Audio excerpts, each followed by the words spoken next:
Good morning, everyone. Welcome. It's FBC Radio Live. It's Monday, November the 7th, 2022. And we had a very interesting Sunday in the NFL yesterday. And I don't want to be a little over dramatic, John, but I think Tom Brady and the Buccaneers saved their season yesterday in their last second come from behind win. And for anyone out there like me, who is what people call a Brady honk, that was vintage Tom in a situation that I think a lot of people that watch this Buccaneers team have been screaming about for quite some time, because it's amazing what works for them on offense, and it's quite obvious, and it's not what the coaches have really voiced publicly over the last couple of weeks, and it's throwing the ball. And it doesn't mean abandoning the run completely, but using more strategic approaches to running the game and not making it the focal point. Because we saw yesterday in multiple instances, and mostly there in the final drive, the Buccaneers offense is at its very best when Tom Brady's orchestrating it completely. And we saw yet again last night why, again, he's just the greatest of all time, and just another notch on his belt yesterday. The thing about Brady, to a lesser degree, Rodgers, and I know we're going to talk about him a little bit later. He was god-awful yesterday. But with Brady and Rodgers, I've always felt that they play much better in an up-tempo because of their brain. You know, how much they've seen over the years, how they know how to diagnose defenses. And we saw that in the last drive, right? That was an up-tempo drive out of necessity. You only had, 44 seconds remaining, and you had to go 60 yards. You had to score a touchdown. No problem. It's not like he's never done that before. It's probably 100 times we've seen him do that. It may not even be exaggerating. So I think that's what you have to do with the veteran quarterbacks. Take advantage of their strengths. Like, don't make them cookie cutter quarterbacks where here comes the play from the sideline, and then he's got to check that band on his wrist, and then everybody else is not on the same page. Like, let these guys cook. We heard about Russell Wilson was going to cook in Seattle or wherever now in Denver. So yeah, that now they're 4-5. They're tied with Atlanta. They hold the tiebreaker. If New Orleans wins tonight, they're right in there as well. You can tell by his reaction, and even his press conference after the game, that looked to be the happiest he's been all year. He's hugging Brian Leftwich. He's in the press conference going, "That was awesome." Like, you could just tell that he felt himself yesterday. So yeah, maybe they can carry this into a little bit of a winning streak, win that division. And I've said this before. They win the division, they're home for a wild card game. If they win that one, they will go on the road to face somebody, and they will have that team shaking in their boots because of him. Yeah. Oh, and look, I mean, you can even say everything you said about the last drive, the drive before, because the last drive wouldn't have been necessary had Scotty Miller not dropped that pass couldn't have been softer floating into Scotty Miller's chest than it was, but he dropped it. And again, this is this issue that was a problem a year ago for the Buccaneers. And it's also been an issue this year, because I don't know exactly where they stood heading into the week in terms of drops. But they added 6 more yesterday, which again is going to very likely put them near the very top of the list again. But you're right, though. You could see sort of that just relief come over them, especially Brady, and just to your point, just kind of looking like, everything that led up to what happened the week before against the Ravens, and then of course the day after announcing his divorce was finalized, and everything that's happened since. It just kind of feels like that was we can breathe because the losing streak is over. They've kind of stopped the bleeding for right now. And look, the reality of it is they found stuff that have worked. Now, the biggest issue for me, and this is obviously still a concern until I see it consistently, is, are the coaches going to see it? Are the coaches going to commit to what really works? And it's not necessarily running the ball on early downs to set up the play action.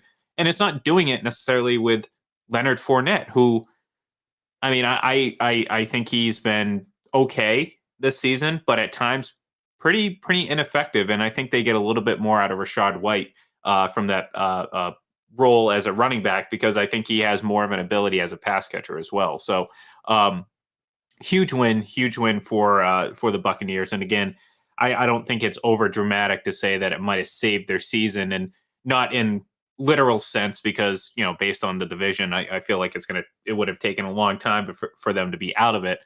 But from a contextual and from a confidence standpoint, that was a huge win for that team and something they needed that I'm sure is going to make the flight over to Germany next week, Deutschland, quite better than what it would have been had they lost their fourth game in a row. Now you get to face the high-flying Seattle Seahawks, leaders of the NFC West, right?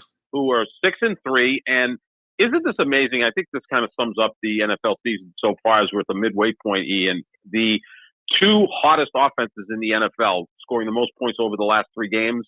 Number 1, the Seattle Seahawks. Number 2, the Chicago Bears. They're the 2 best offenses in football the last 3 weeks. In my lifetime, and look, I'm 59 years old, I can't recall ever when the Chicago Bears offense was actually better than its defense. Well, that's the case now. They've actually become kind of a fun team to watch. I know they lost yesterday 35-32, and Justin Fields is running all over the place, and he's making progress as a thrower of the football. But, yeah, it's going to be a tough matchup for Tampa going overseas to face a Seattle team that's playing at a really high level, surprisingly. Yeah, well, not surprising to me, John. Not to you. Not to me, John. That was one of your sleeper I've picks. I've been a bit of a I don't know what do you want to call it, sage, so to speak, wise man. I've been. You're too young to be a sage. I think you're too young for that. I'm working on it. The point, the question I asked a few weeks ago was this the best team in the NFC West, and again, you can even put them in an argument for best team in the NFC. I wouldn't do that yet, but between that and again, my jumping on the play calling very early, John. I got receipts from early September about me complaining about the Bucs play calling and not the injuries or anything else. Just that's the biggest concern, and that was a couple months ago. And now everyone's kind of jumping on that bandwagon, and for good reason too. I mean, we've seen what works. Again, like I said, I keep going back to that game. On the flip side, though, John, and this is something that we had to talk about today, and stark comparison or contrast rather to Brady and the Buccaneers are the Packers and Aaron Rodgers. And look, I think the guy is injured, but you said it. He just was not good yesterday. And we've defended him, and I think he's earned a lot of slack and certainly deserves a lot of leeway when it comes to maybe some poor play here and there. But yesterday was bad, and I'm not going to say that it's because of the injury. I do think something's wrong with him physically. I just don't see. I'm not going to assume, John, that it's some physical decline that happened overnight. I'm just not going to do that. So I do think he's a little banged up, but I mean that interception on the goal line was horrendous. I mean that was one of the worst ones you're going to see all season because it was. I mean. Bakhtiari, of all people, were wide open. Well, were you going to say which one? I'm talking about the Bakhtiari one. The David Bakhtiari one where he's a lineman, but he had, the entire left half of the end zone completely wide open. And he had, I can't believe I'm saying this, he had a step on his defender. And it was, as Rodgers said it himself, was 6 yards underthrown. And he was right. It was just bad. Yeah. So I guess I'll throw it to you, and I say this in an endearing fashion, our Aaron Rodgers expert, and basically because you obviously watch and pay attention to him more than I do. But are you concerned that it's a physical drop-off, an injury, or is this just it for Aaron Rodgers? And this is kind of where we're at, because I think we can agree that the Packers aren't going to make the playoffs this year. I don't see.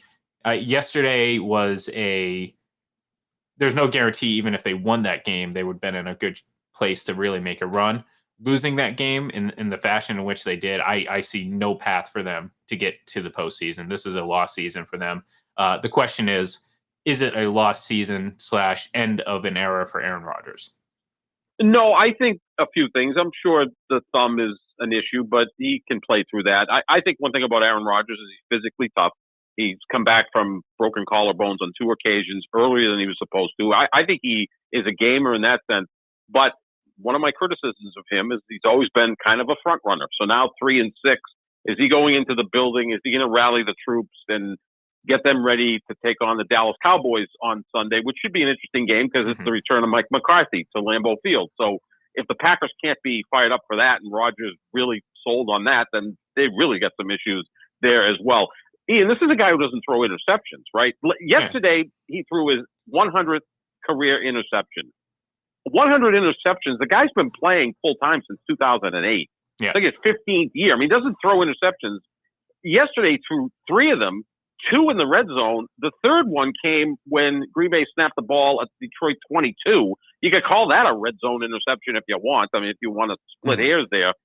He goes years without throwing red zone interceptions. Well, he had 4, another thing. He had 4 of all of last year, and he nearly matched that in one game against the Lions. Yeah, no, he doesn't throw those types of things. And yeah, the Bakhtiari pass. I mean, first of all, okay, he's got to hit him on that. But do you really want to have David Bakhtiari, who's now spent the last 2 years trying to get his knee right, going out on a pass pattern? Like I don't even know if that makes any sense. And that's the other concern. You talk about Mike McCarthy returning. Well, I think some Packers fans kind of wish that he was returning for good. I mean, I keep bringing this up a little bit. I feel like, Matt LaFleur, I think was more of a product of, I think he did some good things to kind of get this Packers team to where they're at.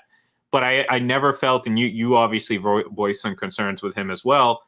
I never felt that he was like this elite level coach, certainly not indicative of what his record was, which was 3 straight 13-win seasons, where it's like, wow, this guy's good. Well, based on what though? I mean, he had a great quarterback. He had some great offensive weapons, but they came up short. They were kind of, to your point, that quote unquote front running team. And I see a guy who looks kind of lost right now, not knowing what the hell to do or how to fix it. And trust me, I watch the Buccaneers coaching staff a lot. I know inept coaching.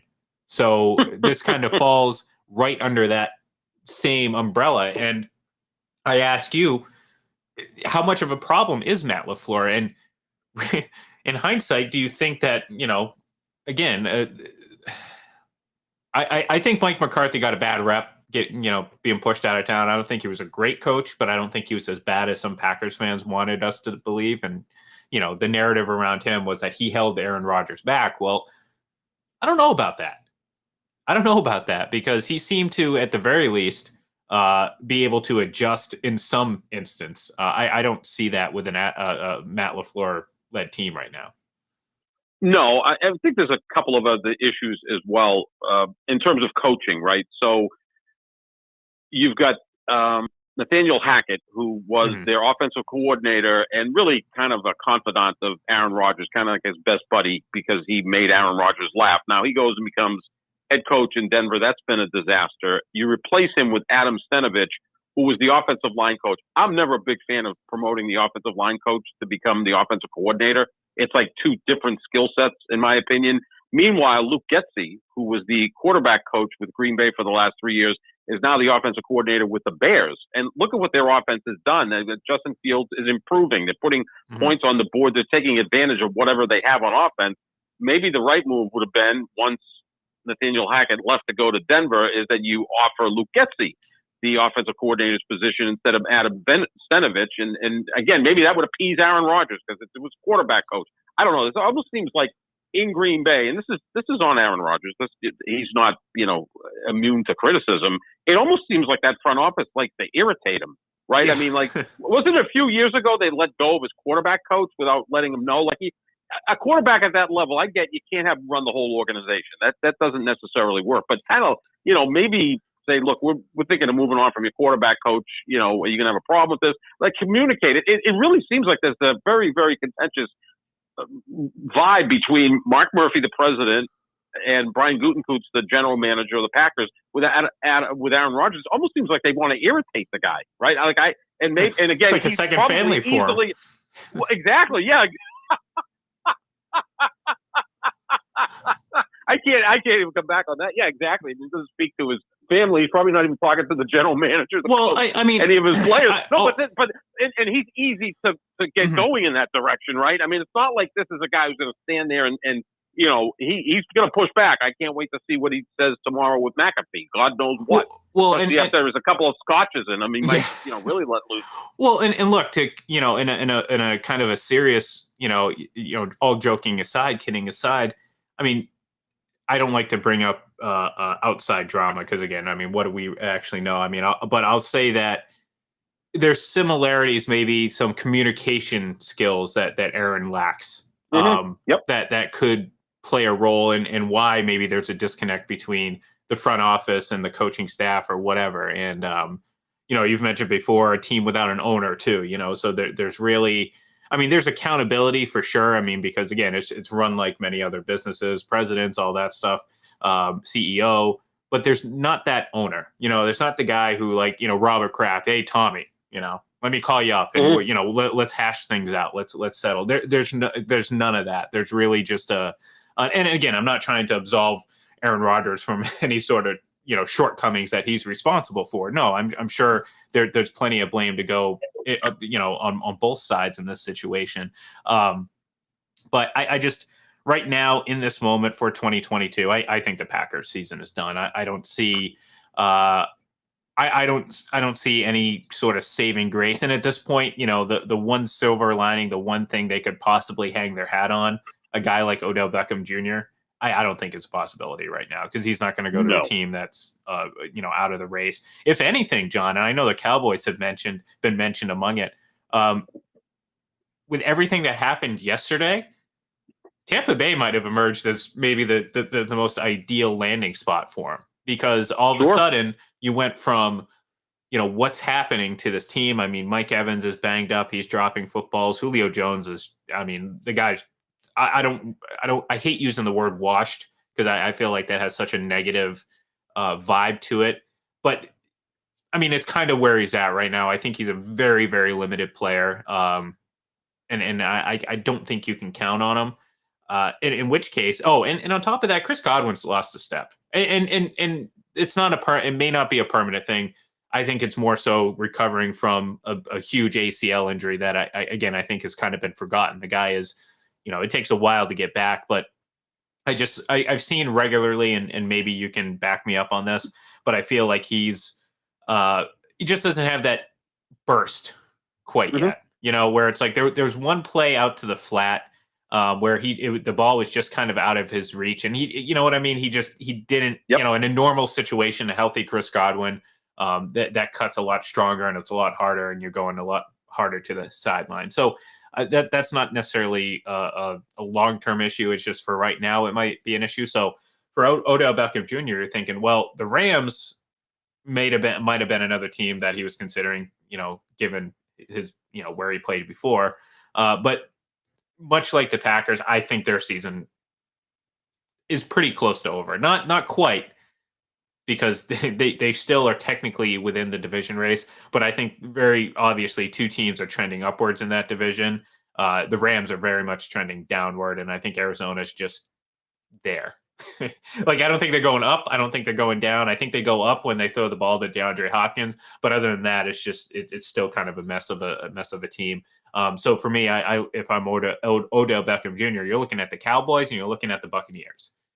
And, those should be the two front runners. I mean, we'll always throw Kansas City in. I think with Kansas City going out and getting Kadarius Toney, I think that was their offseason mood, and I said it before too. I mean, we've seen this with the Patriots over the years. Teams like Kansas City, teams like New England, teams that are expected to be there each and every year, they're not making these huge moves. Now, again, him as a free agent's a little bit different.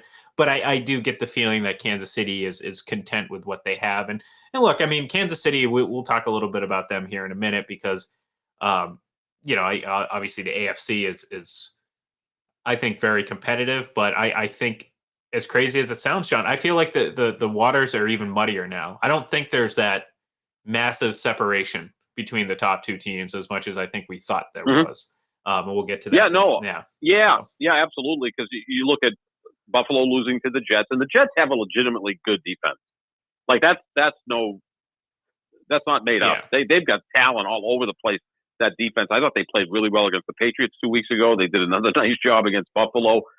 Kansas City, their offense sometimes goes off the rails. I mean, they disappeared for about 2 hours last night in that game. It seemed like that missed extra point changed the narrative of that game for some reason, right? Like they were up 9-0, missed the extra point, and it's like their offense kind of went to sleep. But yeah, I mean, it is much more wide open. If I had a choice, I would like to see OBJ go to Dallas because I like seeing Dallas relevant. And there was a time where Jerry Jones would just get it done. Like there would be no ands, ifs, or buts because he loves stars, literally, and it would get done. But he's kind of backed off of that narrative the last few years. I also think odd, that players, considering he's older. You would think as a guy who is 80 that he's more desperate and says, well, here's $10 million, come join us. Yeah, but I think players have a little bit more. I don't know. Like, I don't think that's necessarily as important because, I think Odell Beckham Jr. is going to have options. Like the difference between Jerry Jones and the Cowboys offering him money, it may not be, it may be more than what say the Buccaneers have, but there's the Tom Brady factor. And as much as I think Dak Prescott's a fine quarterback, there's a history between those two players. And I'm talking about OBJ and Brady. And if there's ever a chance that they're ever going to play together, it might be that. And I think Odell Beckham Jr. values that because he's made a lot of money. He's going to make money regardless of where he signs. But you want to, both teams will give him an opportunity, I think, to compete for a Super Bowl. I think, again, if the Buccaneers can commit to doing what they did in the final couple drives against the Rams, being more pass-centric, and I know that sounds foolish when Tom Brady just threw 58 passes, but it's more or less about the timing, John. Like, yes, like they've been throwing a lot, but the run pass pattern was just so consistent yesterday up until towards the end, or at least towards the end of the first half too, because that's when they did the hurry up.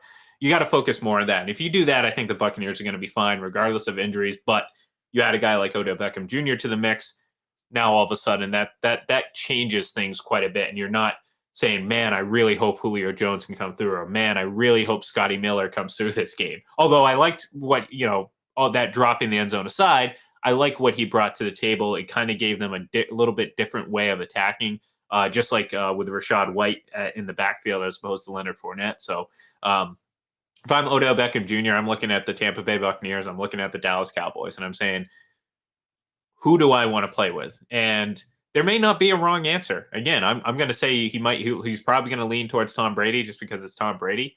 But going to Dallas wouldn't be he'd be more of the I don't know, more of a focus. Does that make sense? Would that make sense? Because again, sure. Yeah, I think he'd be the number two guy. Yeah. He'd be the number two guy behind CeeDee Lamb, right? And it's Dallas. There's pressure wherever he goes because he's a huge name, right? But Tampa Bay at least won a Super Bowl 2 years ago, and the biggest star remains Tom Brady. OBJ would kind of be co-billing with Dak Prescott as the biggest star, although I think Micah Parsons is their best player by far. Yeah. But, we don't generally talk about pass rushers like we do quarterbacks. But, yeah, I'd like to see him go to either of those two places, and I'm sure he's going to go where he has the best chance to win again and maybe sign a long-term deal going forward. I just wonder what he's going to look like because this injury happened in February. This is a pretty quick turnaround as we're only in November right now. Does he come back the beginning of December, and exactly what is he at that point? Yeah, and look, I mean, again, this isn't a block. I mean, it could be. I mean, again, that's the gamble you take. I mean, you could bring him back, and he could take a while to get going, and at which point, it's just another body on the roster. And look, I mean, that could be the case, but I do think that he is a good enough player to maximize his potential. And by that, I mean, what capacity is he going to be at? Is he going to be 70%? Then I think he's going to maximize that 70%.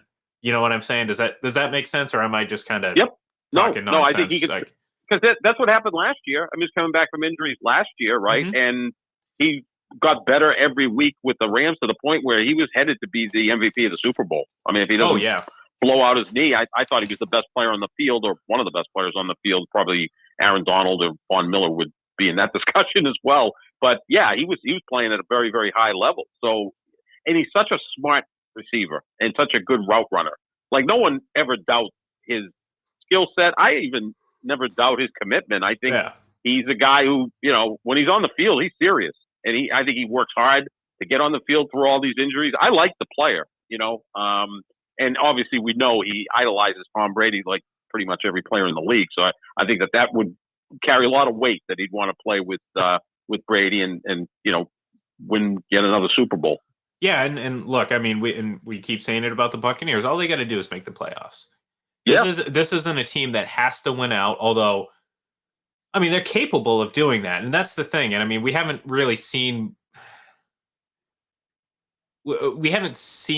the ability to do that necessarily from this team. We've seen Spur. I mean, again, if they can put their best defense and their best offense together, this team is a 7-win team right now. They just can't Mhm. do it, and they haven't done that consistently. I personally believe it's a few tweaks in philosophy and game planning and how you attack each opponent and kind of the overall philosophy. But to me, that's something that can be correctable. And then again, you add a guy like Odell Beckham Jr. He's only going to help not only what he can do. Excuse me, I'm boring myself. Apparently, no, I'm Geez, not. I I'm hope I just can keep you no, awake, no. and I'm sorry about this. I'm working on reducing my caffeine and coffee intake. So the last few days have been a little bit of a struggle trying to get through those first couple hours in the morning. So you have to bear with me. Go with decaf. It has a little caffeine in it, and it's placebo. You still think you're getting any caffeine? Yeah, I'm working on it. I'm working on it. Little steps, baby steps. But sometimes it can be a struggle in the morning where I'm like, man, I'm tired. But that could also be because I've been up since about 4:30 this morning. Damn time change. It's killing me, John. It's killing me.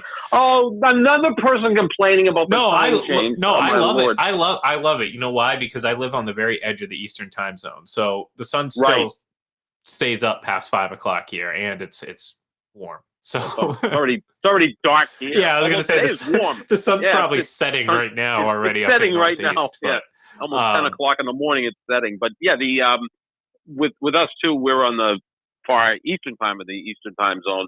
So yeah, we have a sunset now that's going to be about 4:15. But it actually feels like Tampa today. It's like 74 degrees. yeah, it's not. It's actually pretty nice out right now, so I'm enjoying that. So anyways, before we go, I will say that we kind of mentioned it here a minute ago.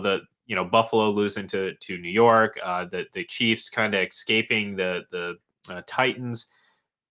Like I know the Chiefs won, but I again this if you ask anyone but Chiefs fans, this team has its share of issues, just like any other team in the NFL. If you ask Chiefs Mm-hmm. fans, it's the most perfect team that's ever been assembled, and they'll never lose to anyone because they're the greatest thing that's ever walked the earth. So somewhere in between, there's an overreaction to the Chiefs' success. And that comes long before you get to where Chiefs fans are. The reality of it is this team is just as flawed as just about every team in the league right now, including Buffalo, which over the last couple of weeks, I'm sitting here thinking like, man, we've been talking about Kansas City and Buffalo as like by far there's them and then everyone else in the AFC. Um, I feel like that gap has significantly closed where I still believe they're the two best teams in the AFC. Don't get me wrong, but like if you're going to sit there and tell me in 3 weeks Miami might be better than them, I'm not going to Miami argue beat that. Buffalo, didn't they? Yeah, a month they've and a already half ago, Miami beat Buffalo. And right now, based on the way Kansas City's defense is playing, I can't imagine that they'd be a sure thing to not be to hold off Miami in that offense, which is basically their offense because that's where Tyreek Hill is. And again, as good as the Chiefs' offense has been, it's still missing that piece that really put them over the top and really made the difference between them and everyone else. And that was Tyreek Hill's ability to do absolutely whatever the hell he wanted, regardless of what was going on around him. And that's something that I think the Chiefs have done a very good job at minimizing the negative impact of not having that. But there's still times where, like you said earlier in the show, they were just non-existent on offense. And I'm sitting here thinking like, they're taking victory laps because Josh Allen threw 2 interceptions and he might have a damn elbow injury.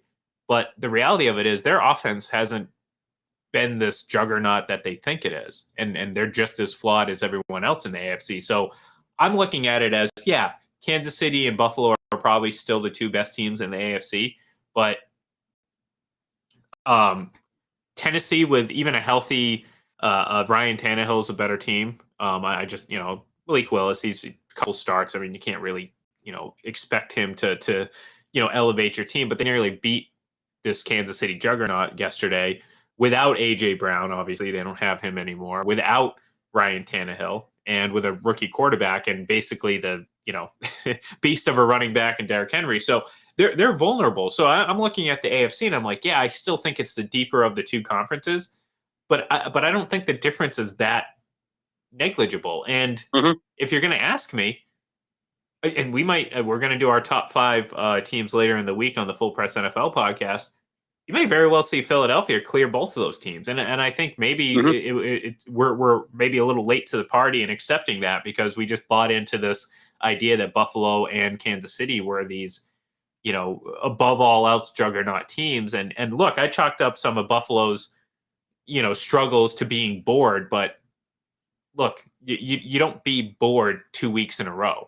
Okay, that's a sign of no, there might be actually some issues there. So I'm looking at, I'm saying, well, the AFC is wide open, and I couldn't tell you. I mean, Tennessee could very well end up with the 1 seed again. I mean, it could be Buffalo, it could be Kansas City. I don't really know, but I'm not gonna bet my house on any of those teams winning every single game in the postseason because I really don't know. I think again, the talent discrepancy is just not what I think a lot of people assumed it was.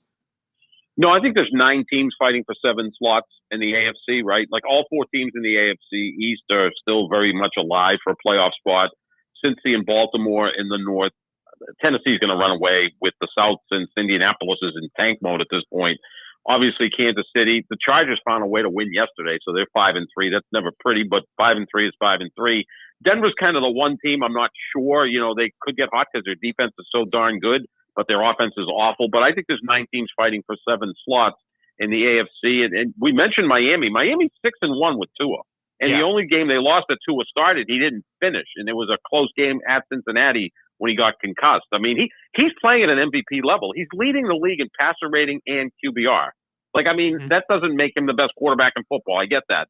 But you got to give him a lot of credit. I've never been a big Tua fan, but man, he's playing at a very high level. He's certainly changed my opinion of him so far. I mean, I was a little harsh on him to begin with, but the proof is in what we're seeing. So Tyreek Hill does help offenses, right? Yeah, we can agree on that. Oh, sure, absolutely. And look, man. I mean, that's the thing though, and this is where I get like kind of this is where my brain does not compute sometimes, and I kind of get so fed up with the online discourse, and that is, well, again, we talk about Patrick Mahomes and how he's being praised as the GOAT incarnate. Like he's on he's on his way. He does things that no one else does. Well, he also again started his career with a pretty nice safety net in Tyreek Hill and Travis Kelce. And we're seeing the type of impact a guy like Tyreek Hill, along with other players. Obviously, Miami's not short of talent, but neither was Kansas City. At one point they had Kareem Hunt too. So it's like, it's there's a reason. Like, yes, he's a great young quarterback, and I'm talking about Patrick Mahomes. But the insistence on not just Kansas City Chiefs fans, but we see it in media. Some of the people that kind of just go overboard to the insistence on just ignoring everything else around.